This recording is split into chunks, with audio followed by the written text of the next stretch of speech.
All right, ladies and gentlemen. Are you ready? Jay didn't think I could do this. Good evening and welcome to another Wednesday night on the Grand Strand. See? I did it, Jay. You could be proud of me. All right, I got one more task to accomplish, and you guys can't let me down here, all right? We have to continue with tradition, and we have to have someone who hasn't done it yet give us our memory verse for this year from Acts 5:42. So, you guys aren't going to let me look bad in front of Jay, right? Because otherwise I might not get to teach no more. He's already said, I'm already getting judgment eyes, so who's ready? Huh? Hold on. I can't do that. That's too easy of an out. I can't take that easy of an out. My brother, Mikey, go ahead, stand up and give us our memory verse for the day. Day after day in the temple courts and from house to house, they never stopped teaching and proclaiming the good news that Jesus is the Christ. Jesus is the Christ. Give him a round of applause. All right, so as you've imagined, I am your, what Jay called, special guest speaker for the evening. Special. Well, I'm special in some ways. Here we go. All right, so today, as Jay gave me a topic of choice, I could teach on whatever I wanted. Something that has really been jumping out to me throughout Jay's sermon series, it's been called the Clash of Kings, right? And how kingdoms clash with God's kingdom through the book of Daniel. And we got to see how Daniel stood up for God or assimilated where he could and didn't assimilate where he couldn't. And so what that got me thinking about as we've been going through these sermon series was how Jesus' kingdom clashed with the three main Jewish people groups of the time and how Jesus' kingdom clashes today with our cultural people groups that we go through today. So bear with me because I'm going to do a little history for you so that you guys have a good idea of who we're talking about, all right? So there are three main people groups that were Jewish. Three of the two, we all know two of them, right? Who are they? Pharisees are one. Who's the other one? Sadducees. Who's the third one? You guys know? Essenes, okay? So I'm going to give you a little bit of a background on kind of what their characteristics are, what makes them that people group. I'm going to go through we'll have a discussion on how we feel like that clashed with what Jesus taught. And then we're going to do a comparison of how some of those same ideologies that the Pharisees, Sadducees, and the Essenes dealt with in their time still exist today, and we find ourselves doing what they did. See, that's the part that got me. Because what comes to mind when you first hear the word Pharisee? Yeah, legalism, it's always something negative, right? They're always bad. Same thing with the Sadducees. Nobody ever thinks like, man, those Pharisees, I'd love to hang out with them. They're great people. We're always judging them. At least I am. I'm always looking at them in the Bible and be like, oh, look at them challenging Jesus again. How dare they? Right? But when we look at the characteristics, what really kind of gut checked me and convicted me of late is that as you look at some of their characteristics, I hold to some of those today. And I find myself being pharisaical at times. And I'm like, oh man, that kind of hurts a little bit because would Jesus challenge me or would I have the guts to challenge Jesus? You would hope not. But yet it still happens in our lives each and every day. I feel like every day is a struggle or a clash of kingdoms between Jesus' kingdom and what Tony wants and my kingdom. And so I want us to evaluate some of that today. So first things first, let's learn a little bit about who these guys are. All right, first the Pharisees. The Pharisees had an emphasis on law and interpretation. They even went as far in Mosaic law to add rules. So things that were passed on from generation to generation in addition to the law. And their whole goal was they believed wholeheartedly that following this law is what would get you to heaven, right? Like that was the path. Just obeying and doing all these things. Now it kind of got a little crazy. So I did some research on, I did some AI research and some internet research on, hey, what were some like rules that the Pharisees added that weren't actually in the Mosaic law? Are you ready for this one? You couldn't swat a fly on the Sabbath. It would be considered hunting. So just to give you guys an idea, right? Now, I looked at that and I was like, man, how crazy are some of these rules? Now, I want you to think about your lives today. Is there ever a point in time where you were either raising kids or dealing with people at work where you have a set of standards that you work by or live by, and yet you maybe added to it to make it to have a little more control over how that system or situation ran. I know that in the military, when I did things or worked with people, they're called AFIs, Air Force Instructions. Everybody ran by those instructions, but yet each base would come up and tweak or add what they call operating instructions. And it narrowed down those rules even further, almost to the point where it becomes hard and even more difficult to follow. Now I want you to think about it. It's the Sabbath. You're a Jewish person. The Pharisees have a very big influence among the crowd of people. They were what we would call like your poor man's influencers, right? They weren't known to be rich people, but yet they held this power over the masses, a sense of control. And the way they kept that control was by enforcing these rules or laws, okay? So everybody got a good grasp on who the Pharisees are, right? That's who they are. Then you have the Sadducees. Now, they only held to the first 5 books of the Bible, the Torah, and they were what you would consider your religious elitist, okay? They were known to be more of a wealthier class. They held most of the seats in the Sanhedrin, okay, which was your governing body that passed ultimate judgment. And they did not believe, their biggest conflict with Jesus was they didn't believe in a resurrection, okay? That was going to be their biggest conflict with Jesus. The Pharisees' biggest conflict with Jesus was that they tended to, give me just a second here, they tended to focus on the literal interpretation of the law, where Jesus came along and focused on intent or heart. What was your intent? So a good situation here is, you tell your kids to do chores, right? They got to wash the dishes. I had chores for my kids growing up. You got to wash the dishes, okay? That's the rule. That is your chore. You are washing the dishes. Now, you come along and you say, all right, listen, the way I want you to wash the dishes, and you start micromanaging. Or like when my wife and I first got married, I would try to be a helpful cleaner, and she would come behind me and get all the spots that I missed. Nothing drove me more crazy than to be micromanaged. I was like, look, I'm not cleaning. Either you let me do it my way or you do it yourself, because I'm not doing this. You see how easy that becomes, that micromanaging hard? It's really, but what is it really about though? What were the Pharisees and the Sadducees attempting to do to the Jewish people? What you guys got? Control and trap, right? They wanted to control the masses, right? So when Jesus comes along and he's talking in a text that's different, he's saying this, he's using the same scriptures, but he's preaching a message of love, forgiveness, acceptance to a group of people that didn't like that. And it challenged their sense of control. Now, I don't know how you guys feel about the world today, and I don't know how you act. I know some of you on a personal level, but I know that I struggle with control.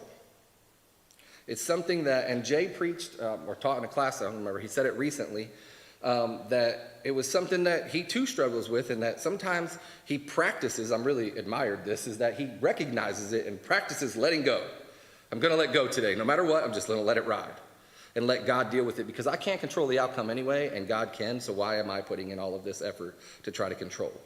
The Jewish people at the time were so blinded by this control and potential loss of power, right? Because you got a group of people who are telling you how to live. Then you have Jesus who's talking about the intent behind the rule or the fulfillment of that rule. And you have this clash happening, this clash of people between Jesus and the Pharisees or Sadducees at this time. Now, we live in a world today that allows you to access anything in the world, social media-wise. You can connect with whoever you want to connect with. And something that Jay said during the election, and it really hit me and punched me right in the stomach, was that he hates when it's election season because we do not do a very good job of being Christians when it comes to stating what we believe and how we deal with others who have a difference of opinion, right? Isn't that pharisaical? Isn't that the same thing to tell somebody, no. I'm going to assert what I believe onto you. And if you don't like what I want, I'm either going to degrade you, put you down, cut you out, or cut you off. I have struggled with this because when I see people post things on social media that irk me or bother me, I want to respond as if what I'm going to say is going to be enlightening, as if they've never heard it before, and I'm going to put it in a tone that's going to allow them to accept it. It's going to make a difference. That's how I felt. But when Jay said that, I started to think, like, man, let's think. Have I ever responded to somebody And then they responded back and said, thank you. You have completely changed my view. I want you to think about the Pharisees of the time. Anytime Jesus clashed with them, did you ever see the Pharisees as a group go, thank you, Jesus. You have completely changed my view. We are no longer going to do this. Instead, they held on tighter and tighter and tighter to the law. Now, there's a third group I did not mention, and they are not mentioned very much, but they did exist, and they were the Essenes. Now, these are your separatist people. These people lived in communities where you'd rarely see them venture outside of that group. They traded within the group. They shared within the group. You may have heard of them recently. Several years ago, they found original copies of the Old Testament in the Dead Sea Scrolls in caverns and jars. And they accredited that to the Essenes because they withdrew from society. They would not intermix. Okay? Now, as Christians, I feel that we can become the same way. We can get legalistic to where we say, hey, we only want you here if you're going to do what we want and the way we do it. We don't want you here if you're going to not conform, right? And that's what the Essenes did. They just said, look, we're not even going to learn. They even refused to learn the local language, the business language of the time. They'd be like, no, that violates God's law. Aramaic it is, no Greek. And they would not do it. So they were complete separatists. And they pulled away from everybody that wasn't them. Now, they always tell you, right, like, if you want to be in that group, everybody's going to be of like mind, right? Isn't it nice to walk around and just say, hey, I feel like it's going to rain today, and you want everybody to be like, yep, feel like rain. You don't want somebody to be like, no, it's not going to rain today. No, you're out. You don't agree with me. Okay, you're out. So those are your three people groups, all right? Three of the main people groups of Jesus' time.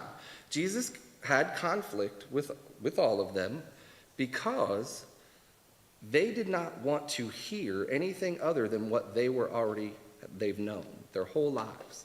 So one of the people that I respect a lot that I've run into over the years are Christians who were not brought up in the church, because I always feel like, for me, I'm one of those people. When you're not brought up in the church, you're asking someone to change their whole life of what they know and what they've known growing up to follow this dude Jesus. It's a big ask. And, and some of the people, not that people who have grown up in church haven't made huge changes, but I just know from my experience that, like, when I got exposed to Jesus for the first time, it was this recognition within myself, conviction of the Holy Spirit, that I had to change, and I didn't want to. Now, we read throughout the Bible that Jesus interacted with several members individually, right? Because we don't want to generalize and say every Pharisee was horrible. They're not. Jesus interacted with several people on an individual basis, Nicodemus being one of them, who really took a step back and said, you know what? Guys, maybe this Jesus thing is for me. So I tell you all this to show you today. Today, as you look around this room, we are coming together in spite of our differences. Yet when we leave this building and we get back into our homes, our workplaces, our friend group, how do we change? And do we change? How can we be Jesus? How can we assimilate where we can and yet still hold on to the Jesus factor when we can't? So I'll give you an example. No secret, I coach softball. It's one of my favorite things to do. When I first coached softball, I had a huge struggle because I was a new Christian, going to church every Wednesday, every Sunday, studying every chance I got. I agreed to coach a league, and they scheduled like half my games on Wednesday nights. And I was like, you gotta be kidding me. So I made efforts to change them. I couldn't because they were scheduled with other leagues in the township. And so I went to my preacher and I said, man, I got a really big struggle. He was like, what's up? I said, I don't know. I want to coach because I enjoy being around these kids. I feel like I'm helping them. And yet I also want to be for Jesus. And all he did was look at me and say, that's a good problem to have. I was like, what kind of advice is that? That's all you got for me? You're not going to say, yes, do it? I wanted somebody to affirm either yes or no, I should or shouldn't do it. And all he would say is, that's a good problem to have. It took me a long time to realize what he meant. What he really meant is that if my heart is loving God and caring for God, then that is a struggle that I'm going to have anytime something causes me to miss church or miss being around fellow believers. And as long as that struggle continues, then my focus is still on God. I should be concerned when I no longer care. When I no longer care, right? When it's no longer an issue. Oh, got to work tonight again on a Wednesday. That no big deal. But when it becomes an issue, when I stop caring, is when I should go forward. Now, we talked about these three people groups, and we talked about today's culture. I'm going to open it up to you guys. Have you guys ever experienced a situation where you found doing what you knew to be the right thing, knowing what the Jesus road was, did it clash with what you wanted and how you wanted to do it? And do you have any examples? Anyone? Because I got one if you don't, but go ahead. I want to hear from y'all. I need an example of when you clashed with doing what was right in Jesus. We're in church, guys. It's okay. You can own up to it. Most people are like, no, man, I always follow Jesus. He always does the right thing. That never happens to me. All right, so I worked with a guy. He was a DOD cop. He cursed, he smoked, he drank, and he didn't like me. A friend of mine, he didn't like him either. And so he was our boss, though, and he assigned our posts. We worked night shifts.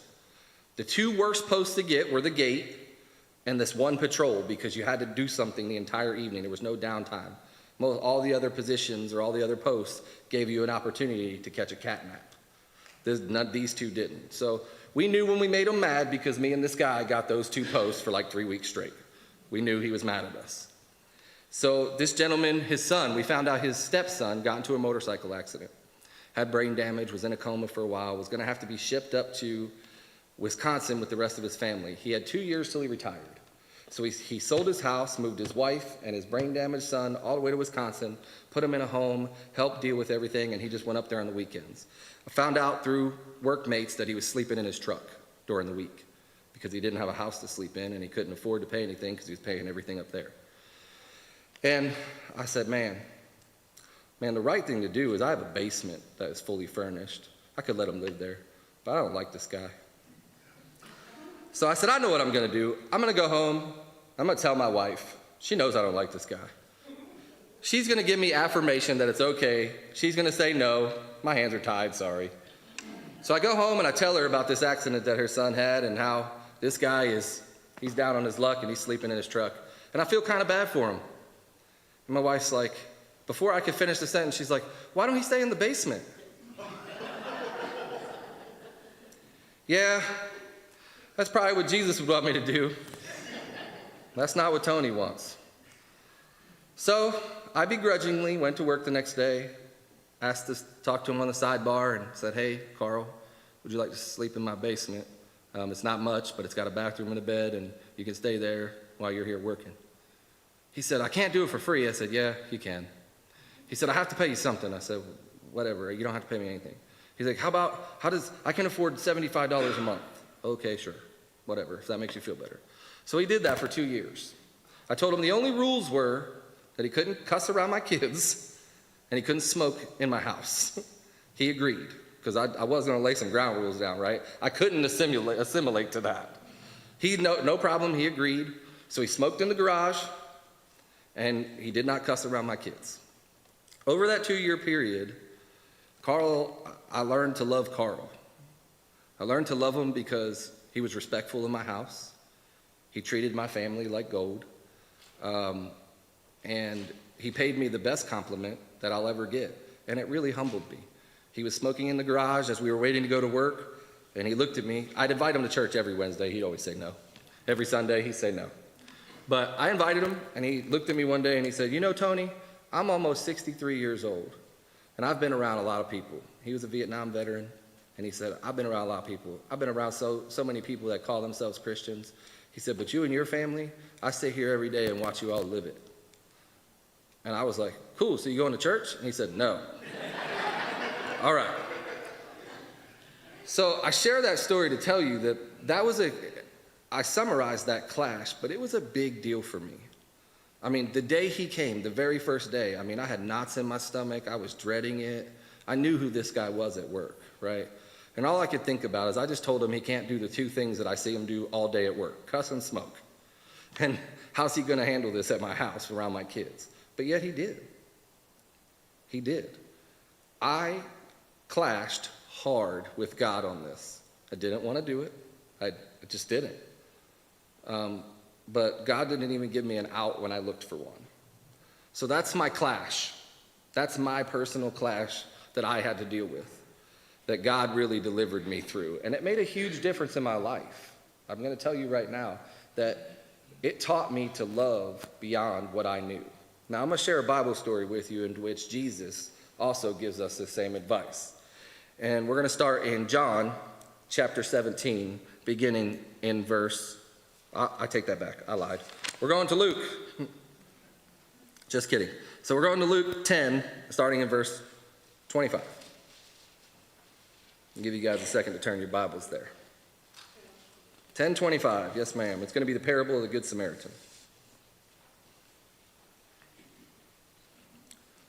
On an occasion, an expert in the law stood up to test Jesus. "Teacher," he asked, "what must I do to inherit eternal life?" "What is written in the law?" he replied. "How do you read it?"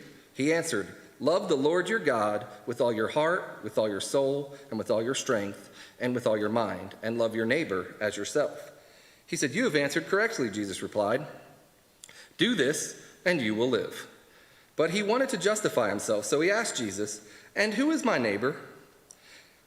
In reply, Jesus said, "A man was going from Jerusalem to Jericho when he fell into the hands of robbers. They stripped him of his clothes, beat him, and went away, leaving him half dead. A priest happened to be going down the same road, and when he saw the man, he passed by on the other side. So too a Levite, when he came to the place and saw him, passed by on the other side. But a Samaritan, as he traveled, came where the man was, and when he saw him, he took pity on him. He went to him, bandaged his wounds, pouring oil and wine. Then he got the man on his own donkey, took him to the inn, and took care of him. The next day he took out 2 silver coins and gave them to the innkeeper. "Look after him," he said, "and when I return, I will reimburse you for the extra expense you may have."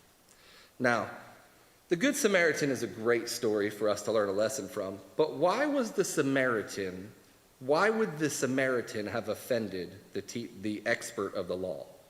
Why would this story have offended him? Right. Not only did they not like the Samaritans, they hated the Samaritans. Most of the teachers of the law, Pharisees and Sadducees, looked at the Samaritans as people who gave in. Who were the Samaritans, you ask? For those of you guys that don't know, the Samaritans were what you would call dirty blood or mixed blood. They were Jewish people that have mixed with either Babylonian or Persian, married into their families, and had mixed generation kids. And because they did not keep with the pure Jewish faith and marry other Jewish people looked down on them and called them, all kind of names, and the Samaritans hated the Jews right back. So I want you to think about how this story goes to the teacher of the law. This expert in the law comes to Jesus, and he says, "What do I got to do to get to heaven, man?" And he says, "Well, what's the rule say?" "Well, love God with all your heart, soul, and might. Love your neighbor as yourself." "All right, well, I need some justification. Who's my neighbor?" Well, who's your neighbor in this story? Who's your neighbor today? Is it truly talking about the guy next door? Could be. It's everybody is my neighbor. The hard part about this story is, I was thinking about this today as I was preparing for class. I don't have a problem helping a stranger. I could do that easier than I can somebody I don't like, right? It's easier for me because I can imagine that stranger is a good person, right? I don't know him at all, but I can imagine that just helping some random person make you feel good inside because I don't know anything about him. How about helping somebody who's wronged you? How about somebody who's hurt you? How about somebody who you just have no time of the day for? They call you up one day and they say, "Hey, I'm in a real bad way and I need some help." Is that your neighbor? Well, according to Jesus, I would say yes, that is your neighbor. Unfortunately, those are the people that I struggle with. So when I read this story, and on its surface level, it's easy to say, right? Who am I? Am I the Pharisee in this story? Am I the Levite in this story, or am I the Samaritan in this story? Am I willing to help the person that has wronged me the most? The hardest thing that I ever had to do, other than letting Carl live with me for 2 years, was when I initially got divorced, my ex-wife would have my kids at times. She ran out of gas several times at night, and she would call and say, I ran out of gas on this road. It'd be 10:30 at night, whatever. I get in my car, I drive over, and I dump some gas in her car, and I drive home. And I would be furious the entire time. It's irresponsible, the kids are in the car. I'd come up with all kinds of reasons why I didn't like it. It's dangerous, it's dark, whatever. Yet, I had to do it. Because at this time, I was really seeking God, and I believed in my heart of hearts, that if I could make the person that I disagree with the most love God and Jesus, that these types of things wouldn't happen, right? If I could think about it. What the person who hurts you the most, who gets under your skin, who bothers you, if they turn their heart to God and follow Jesus, how would that improve your relationship with them? It would change completely. There are people that since I became a Christian who have shunned me for being a Christian, but then there are people who I had all of this beef with that all of a sudden I can let God have it all. It's no longer my burden to carry. When I first got divorced and I felt like my kids were in danger, I freaked out all the time. I mean, I even considered following them around to keep them safe. Control, right?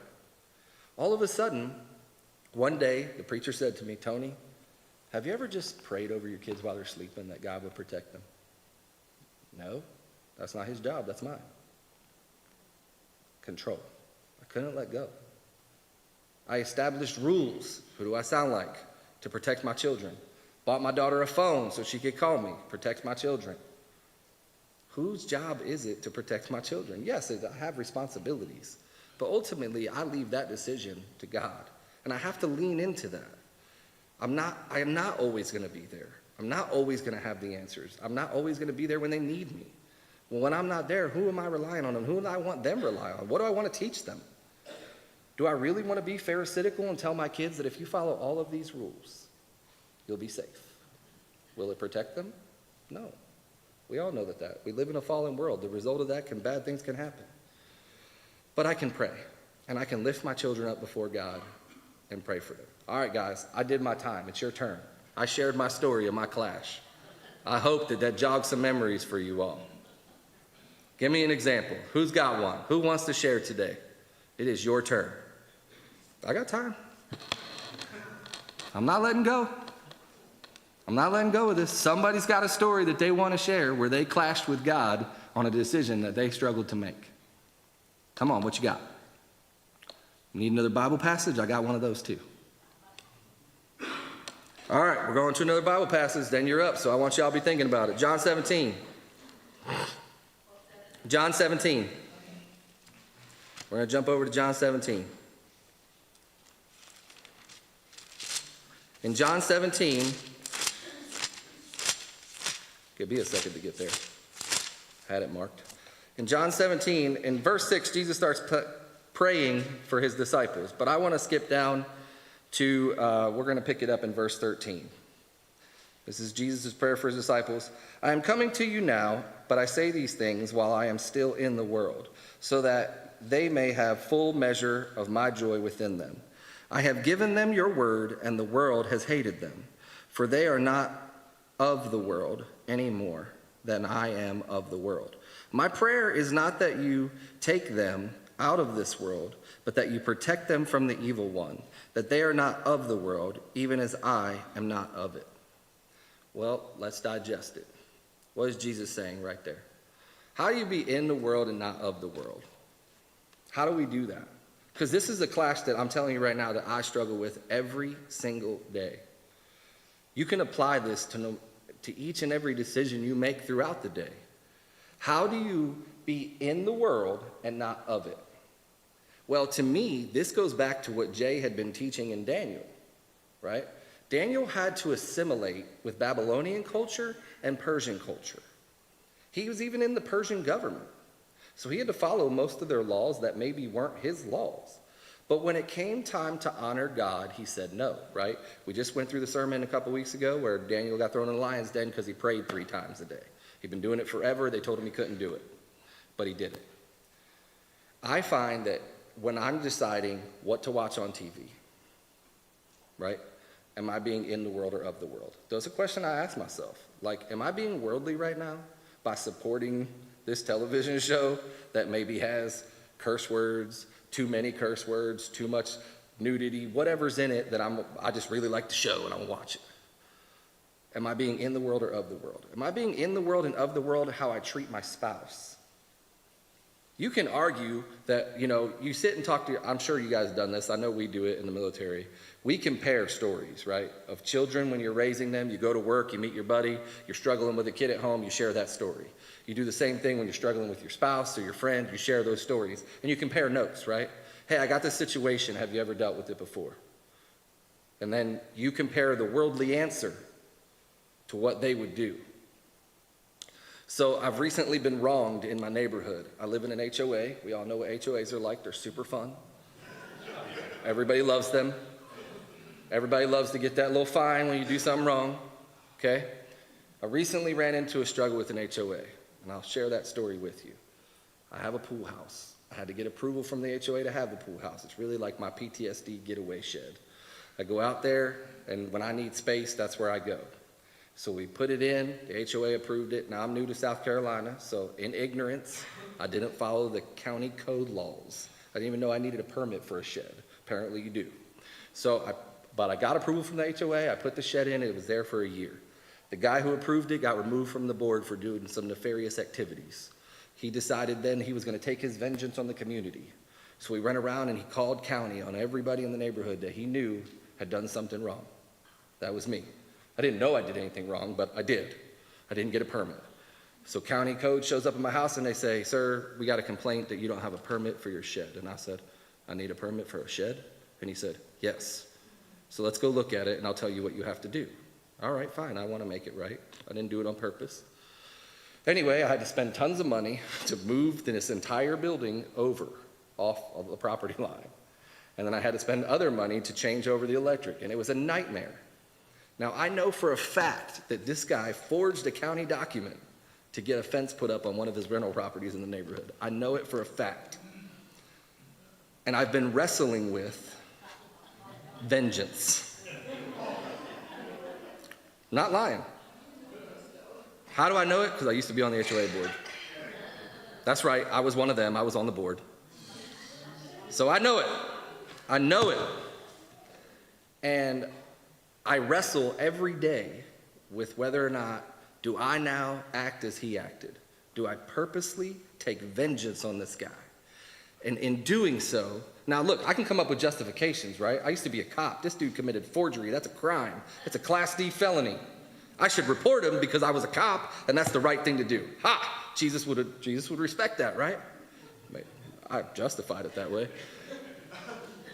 And then it kind of hit me a little bit more, and I said, man, I don't know that Jesus would get behind me on this one. Because I don't have any other motive deep in my heart other than make him pay as much money as I had to move that fence. It's hard, right? I clash every day with decisions that I make to either honor God or honor Tony. Which one do I do? Now, this is, by the way, I still am not cemented on not doing it.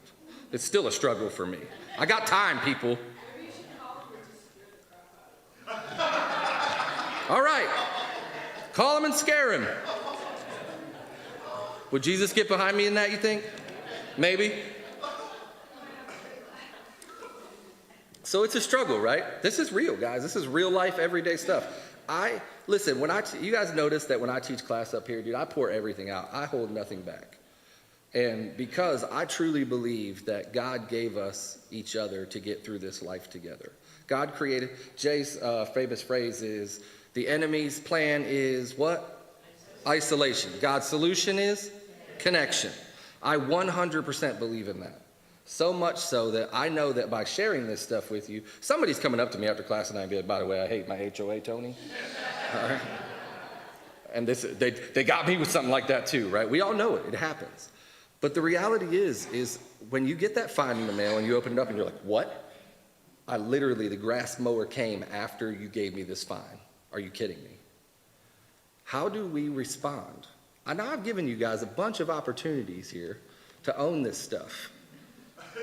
You got something, Ronnie? Yeah, I got something. I like what you said as far as, it's not my burden, I need to use God. Yes. But I called this and I heard about my wonderful husband who has left me and come back 3 times. And I am still loving him a little survive. And I have talked for Chase year off. But one of the things he says to me very often is, I need to give this to God. He doesn't say, okay, God, I'm giving this to you, bring him back. Yes. No, I need to trust God. If anything's going to happen, it's going to be On God. and for him. I mean, it's like God is loving.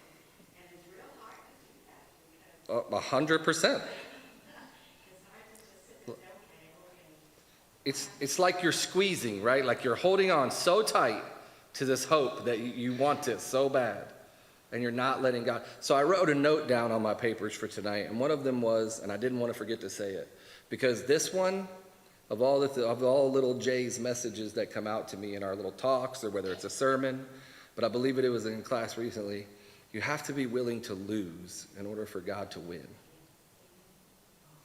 Now listen, guys. I was raised in a family that losing was bad, okay? Losing was very bad. My dad used to say, if you're the second place, you're just the first place loser. And I was like, man, can't lose. I can't lose at my job. I can't lose at marriage. I can't lose at anything because losing is bad.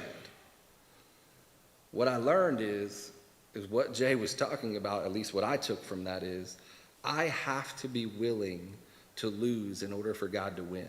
For example, take this individual in my neighborhood. I have to be willing to lose this battle. And this is what I've been struggling with, because if I act as he acted, I am of the world, not in it. I'm of it. How am I any different? How do I show him Jesus if I do what he did? How? How do I be the same as everybody else? And you could justify it, right? Maybe 5 other people in my neighborhood are going to report him. Maybe everybody else is getting on board to fight back. How do I stand out differently? So I read a Facebook post today, actually, about coaching, because I follow a bunch of different college coaches. And it said, somewhere there is a child and a parent waiting for a coach like you to change their life. I had a player who came to me one day, rough around the edges, stubborn. I worked with her for years. She came to me one day on my birthday and handed me this little keychain. It said, a good coach can make you better, a great coach can change your life. And she handed me that and told me that I was her second dad and that I've changed her life and how much of an impact I've made. That is why I coach when people ask me. I could care less if I win a game. I could care less if I win a tournament. I coach because I want to make an impact. I want to be the Jesus on the field. I want to be, to each and every person you interact with, you may be the only person in their life that they have an opportunity to see Jesus in. You're the only person in their week, in their day, in their month, in their year, sometimes in their entire life that you will have to be an opportunity to give them some love, show them Jesus, offer them a place to stay, hand them an opportunity, go against the grain, and love an enemy. It is hard.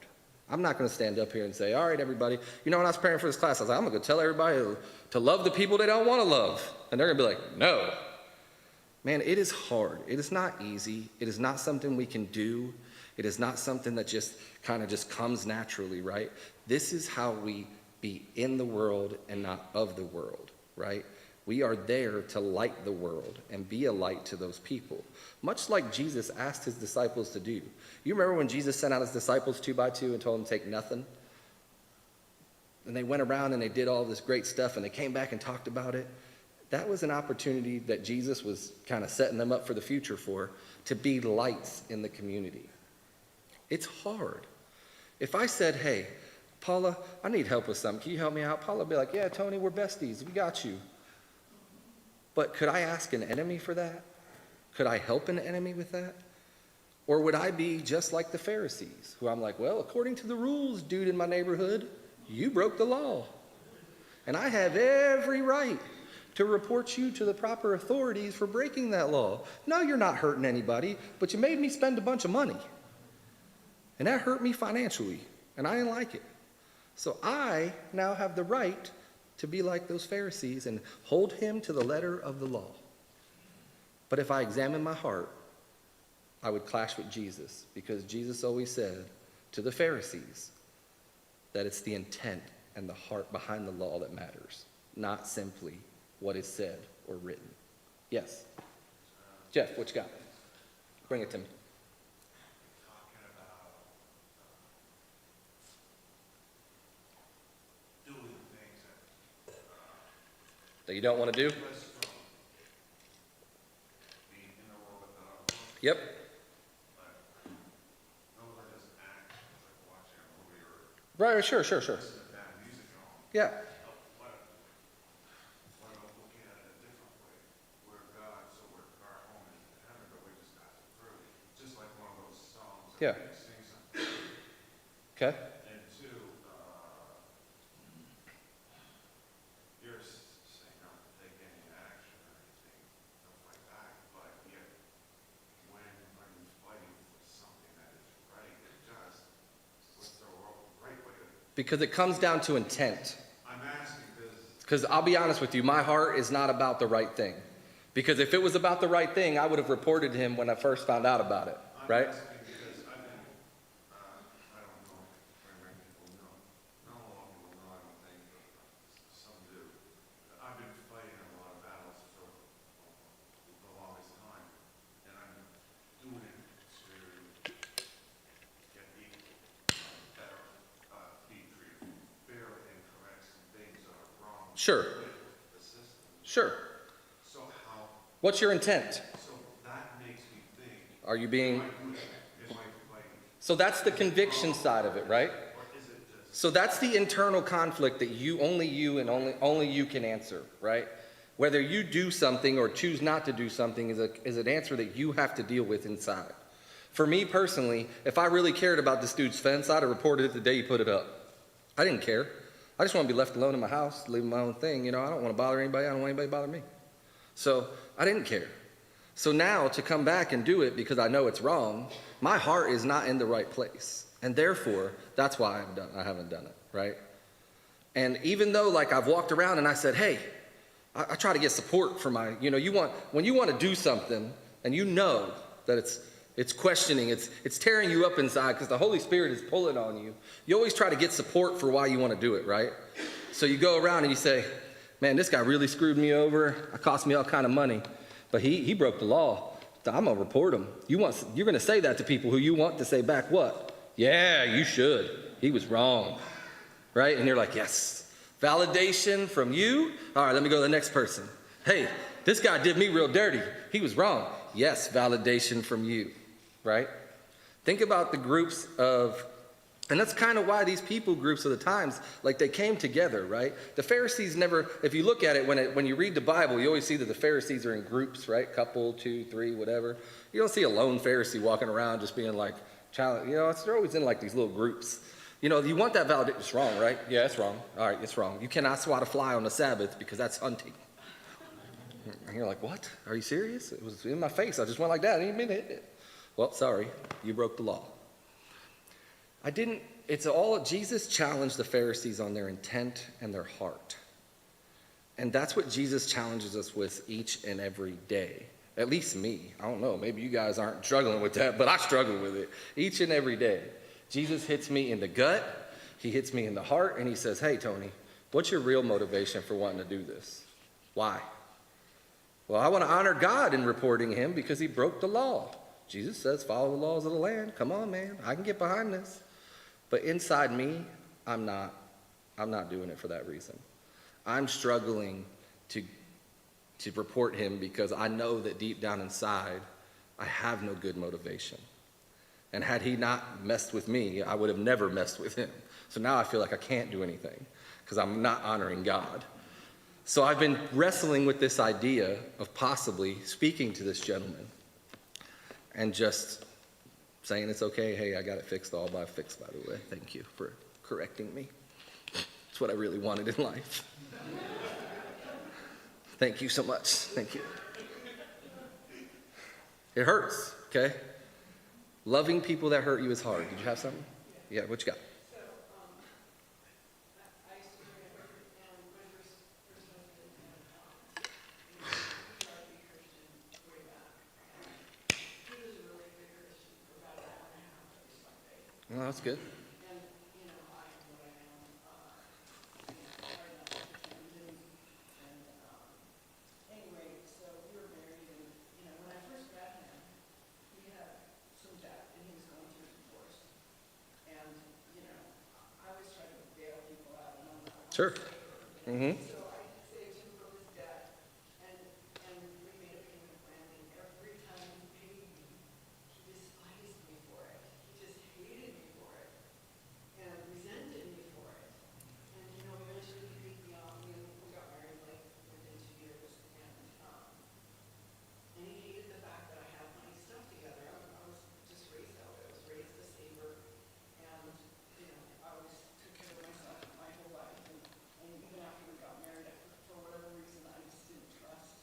It was the way I was raised. Also, my mom was a single parent, and she was divorced, and my dad was abandoning us, and she had to take care of herself. Sure. So the way I was raised, I just knew that nobody was ever going to take care of me. Now my husband. So you're raised an independent. Yeah, and so I kept our finances separate, and so for whatever reason, when I bought my house and we broke up, and I bought my house, and then we got back together, and he was, so I eventually put him on it. Yeah. Our finances were separate, but for whatever reason, certain things would come up, and I would always bail him out. Mm-hmm. For whatever, and he was a good earner, but he just wasn't always a saver. Sure. So I would always bail him out, but his favorite line was always, "The Lord provides." The Lord provides. And you're over here going, am I the Lord? You gotta start calling me Lord? Because I'm providing this. So I'll share go ahead. But anyway, so I wanted, toward the end, and he needed me to help him buy a boat. I actually bought him a boat one time, and it was just a cheap little boat. And he took it immediately and traded it in on a bigger boat and needed me to go sign, which I did. And Sounds fun. yeah, and at one point he said, "The Lord provides," and I was so sick of hearing it, and I was like, "Great, the Lord can pay for it." So Ask the Lord for the money. when it comes to, Jesus says, give with a cheering heart, right? I like to help people. I think everybody in this room would agree that, if somebody came to you in need, you would try to find a way to help them. It happens, right? It makes us feel good inside when we're helpers. And then when you get burned, it kind of makes you a little hesitant the next time. Then you get burned again, maybe, makes you even more hesitant. We are also called to be good stewards of our money. So I was living in a house. People were renting a house next to me. I have a family of 4, and they were in some financial hard times. And I had just gotten some kind of bonus money through the military, and they said they couldn't pay rent. So I said, "Do you need help?" And they said, "Oh my God, that'd be great." So I cut them a check for the rent money. Within an hour, their son had a guitar, a PlayStation. Each kid got like this lavish gift. And I clenched up to myself and I said, "Are you kidding me?" They didn't even pay their rent with the money. Within a couple months, they were evicted. But man, they had a PlayStation and a guitar. And at first, I was angry. I went to the church and I set a meeting with the preacher and I said, "Listen, why is God doing me so dirty? I mean, these people came to me and helped, and with a cheering, giving heart. I didn't say it was a loan. I didn't ask for repayment. I gave it."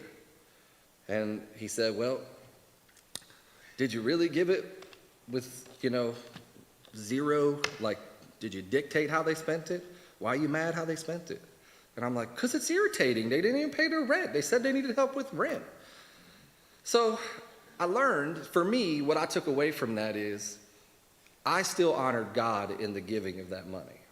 No, they didn't do what they were supposed to. That's between them and God, right? I gave with a good heart, right?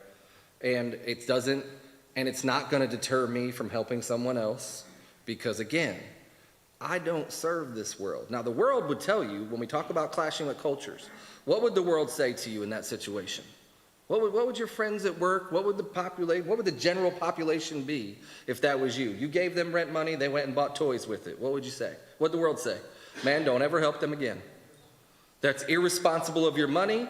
You're being a fool. Why would you ever reach out and try to help them again? What is wrong with you? Right? Yes. No, they'd be helpful when they say, gee, the next time make the check out to the people. Yeah, well, maybe. Yes, hopefully, yes, if they would. Or they'd say, well, don't ever give them money again because they still ain't going to pay their rent. They'll find a way around it. Yes, and of course, I could be smarter and done something like that. But honestly, man, my heart was, man, these people are in need. They got to pay their rent tomorrow here. You know, they're overdue already by a month here.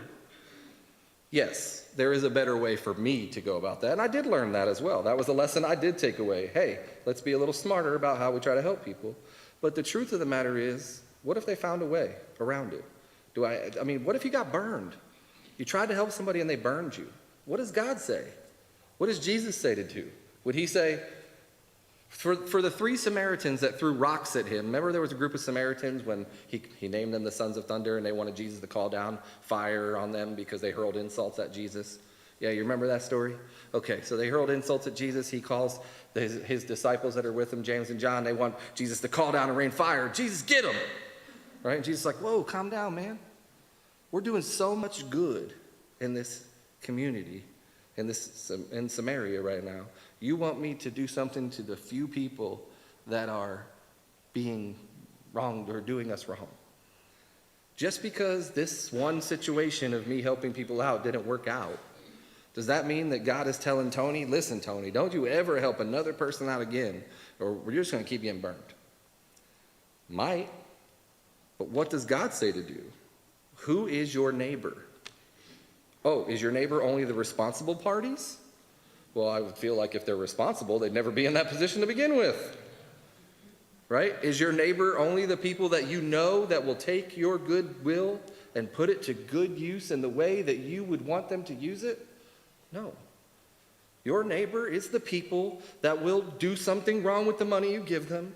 Your neighbor is the person who doesn't manage their finances well. Your neighbor is the person that burned you right after you gave them a lift. Wanted to go 1 mile, Jesus says go 2. Your neighbor is anyone and everyone that you interact with. You have an opportunity to be a light in this world. Based on your past, based on your struggles, based on your sin, but really based on the love of Jesus. One of the things in 1 Corinthians, the love chapter, right, 13, it says, love does not keep a record of wrongs. If love doesn't keep a record of wrongs, and I do, how am I loving them?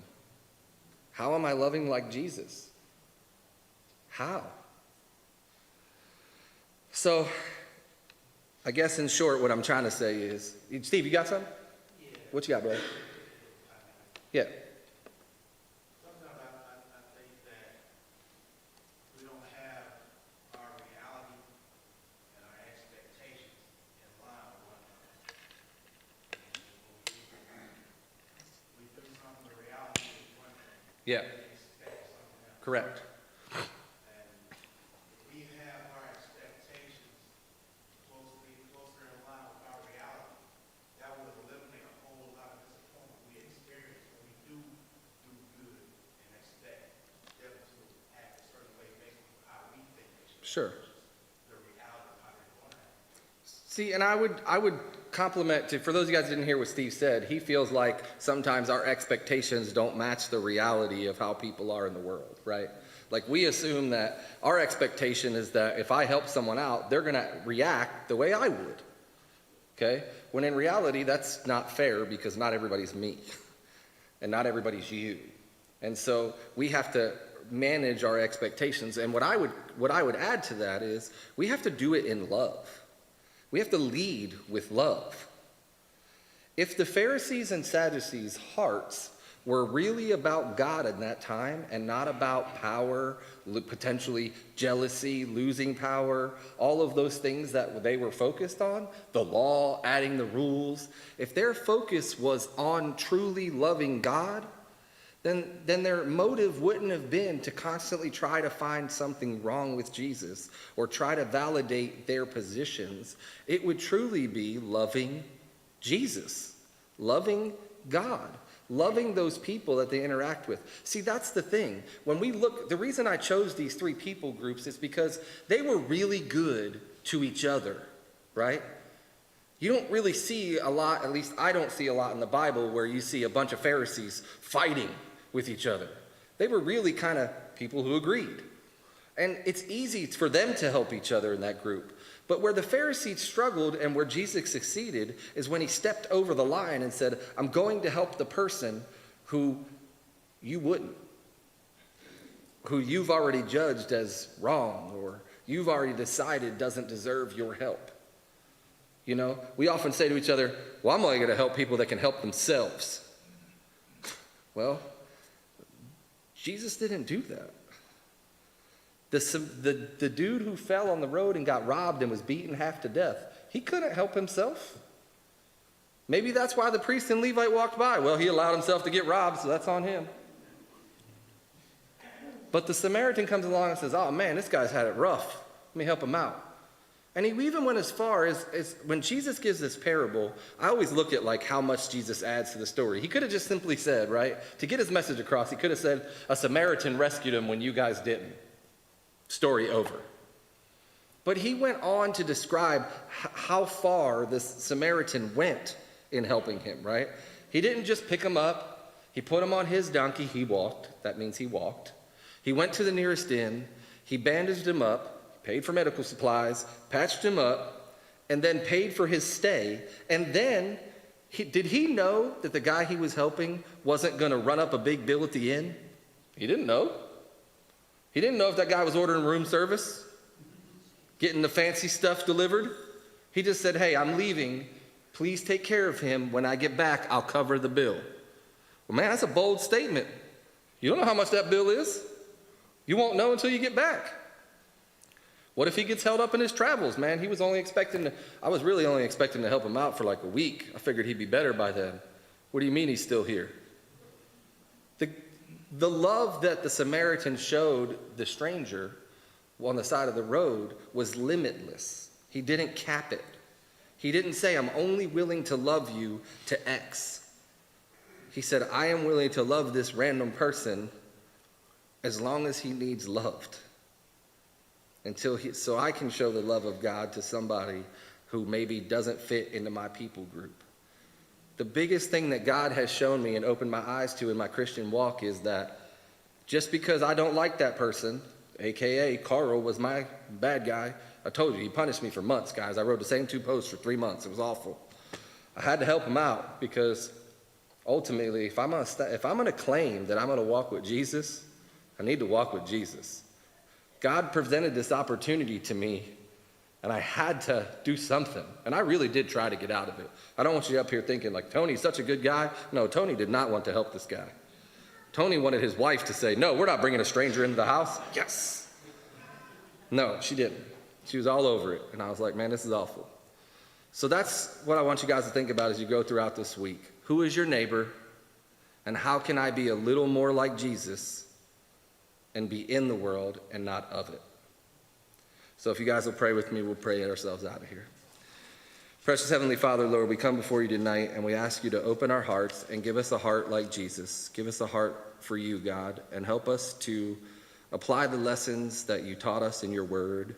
Help us to love our neighbor as ourselves, and help us to love you more than we love ourselves. Father God, we just ask that as we go throughout this week, until we can meet again, that you would help us to lean on each other, help us to connect with one another, and help us be a light in the world so that we can be in the world and not of it. We pray all this in Jesus' name. Amen. Thanks, guys, for being here. You'll have your regularly scheduled preacher back next week. But thanks for indulging me for an hour. You're welcome, Paula. No, he's not going to hire me again next week, trust me.